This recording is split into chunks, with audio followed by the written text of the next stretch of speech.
whenever I am live. But I would like to not hold anyone up any further. I'd like to pass it off to Stu, the announcer, and Nintunis, and their brilliant, dynamic duoism as always. I hope everyone has a good night. All right, man. Thank you very much. So, just give me just a moment here. We can just reset after this round. I mean, you guys are in here. If you want to start, you can. If not, that's also okay too. I'm just gonna put you in the actual thing. Rolling. All right, I appreciate that, Nintunis. And also Chryssalodian, manning it on production and on commentary. Is there anything they can't do?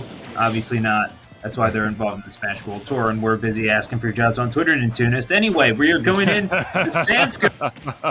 Haven, winning semifinals, game number 1. Haven, obviously member of the Jersey PR, pretty darn good Wario, all things considered. But picking up the Corrin for the era of Wi-Fi and taking on Sansko, who has made their mark on DNA before. Yeah, Wario might have farted just a little too hard, man. Might just have a little bit too hard of a time. Meanwhile, this lady just keeps on getting buffed over and over and over again. Some people would argue top 30 at this point. No one really knows the menace of Corrin, but Haven's about to show it to you real quick. Already getting Bowser stuck in the loops over and over again. And right there, actually, despite how choppy it can inherently be on my end, I saw what just happened. That was Bowser shielding and not getting grabbed by Corrin's grab because of the first initial frame of Bowser's shield actually shifting his hurt box so he can't get grabbed. That is the thing with Bowser, if you didn't know. You can't grab him in the first frame when he shields if you're in front of him like that. It's a weird, unique thing to him. Take it up with the dev team. Yeah, I mean, as if grabs weren't nerfed in general in this game. I mean, the only one that with an even functional grab is kind of Palutena, more or less, so that's kind of how it was. And that got nerfed. And that was probably for the best. That wasn't nerfed, that was balanced out. Yeah. Oh my gosh, but there we go. All things must come to an end, and certainly that second stock is no exception. Going to be finished off with the forward air, and yeah, this Corrin pretty well practiced, and Haven doing a decent job of spacing themselves out. Going from a character like Wario to something like Corrin, that's a pretty calculated decision, especially going from offline to online. Yeah, and it isn't even just like the Wario nerfs that made him do this. He's been playing Corrin in this game for quite some time at this point. Yeah. I mean, I do believe he dabbled in Corrin in 4 as well when she was even, arguably better than she is in this game. But despite all those buffs and everything, he's out here showing you what the Dragon Lady herself can do against Bowser. And I gotta say, having a disjoint against a character like Bowser is already something that is just plentiful. You have to fight Bowser up close, man, and start swinging from above him where he can just hit you with like an uppy out of shield, up smash out of shield, any plethora of the immaculate anti-airs that this character has to offer. That alone is something that's already very difficult to deal with against Bowser. So if you have something to actually keep him at bay a little bit, like a little whip, keep the demon back, that's a plus. No, absolutely. But I also see Haven getting pretty aggressive on these confirms, and I do kind of wonder about the wisdom of that. As it's Sansko at 152%. Again, though, this is max rage Bowser. You do not want to be trifling with this thing. You're not letting this thing hang around because it narrows you, and then it just up tilts you, and all of a sudden you're holding on to a few more points than you were prior, just off of 2 buttons, more or less. Sometimes those 2 buttons is all it really takes, and sometimes it's just one to catch you on the way down in Corrin's up air. I'll let you all know something real gosh diddly darn quick. That move is incredible. Alright? It's bigger than my dreams and my aspirations. It's bigger than any sponsor I have now or ever will at any point in my low-level future that you have for Nintunis. It's bigger than the economy. It's big. It's not an easy move to get down on against. It comes out.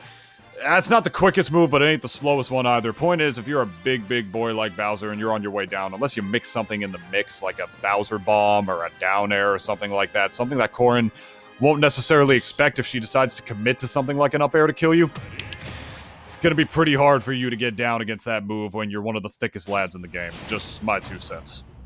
I mean, you're a big body, and you got to have something to counteract that. Perhaps that's what that shifting is with the grab. You're not as easy to grab as you would perhaps think a tyrannical turtle to be.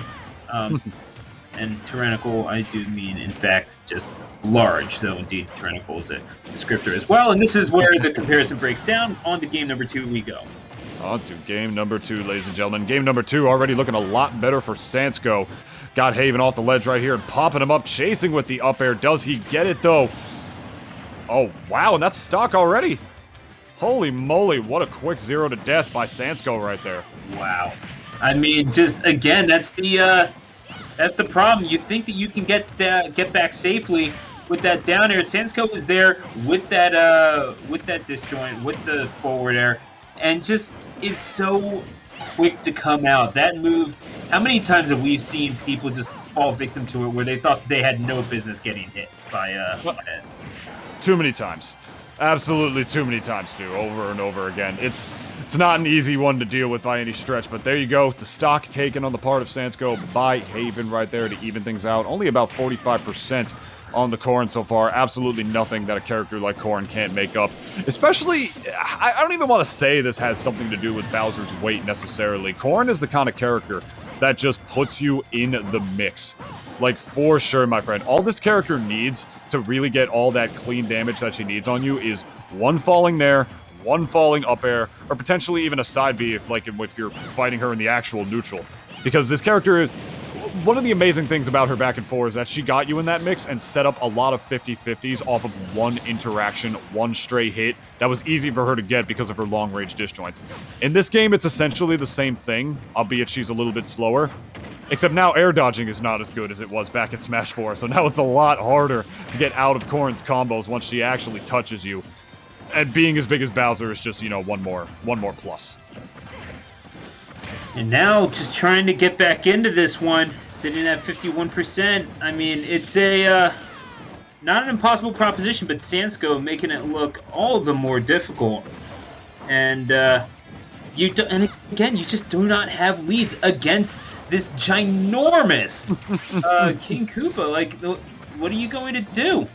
It's a magnificent, ginormous, spectacular marvel of a turtle, as I believe he was trying to say. Revolution.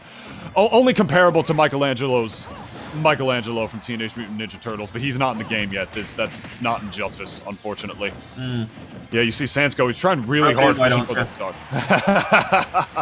He's trying really hard fishing for the stock. Hey, the Turtles in Time reboot, we'll talk about that later. Yeah. Right now, you got Sharks for Smash. I'll just say that right now. Yo, the Turtles, that'd be so hype.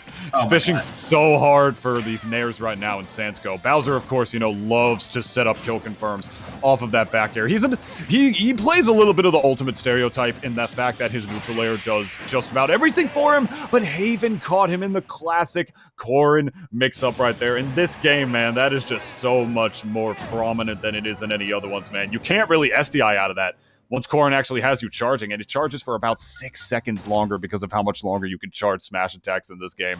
That hurts, man. That's a rough one.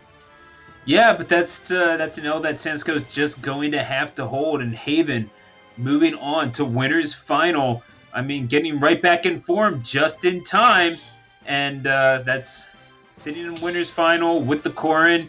Got to be feeling pretty good about that. And even though we got the Luigi versus Mega Man happening up next, winner of that will be facing off against Haven. Gotta say, it's good to see the lad back, and I think we're going to be seeing a lot more of this kid in the coming days, both online and off. You talking about and let me pull this up right here. You talking about Blutsauger? Well, I was talking about Haven, but we can definitely talk about Haven.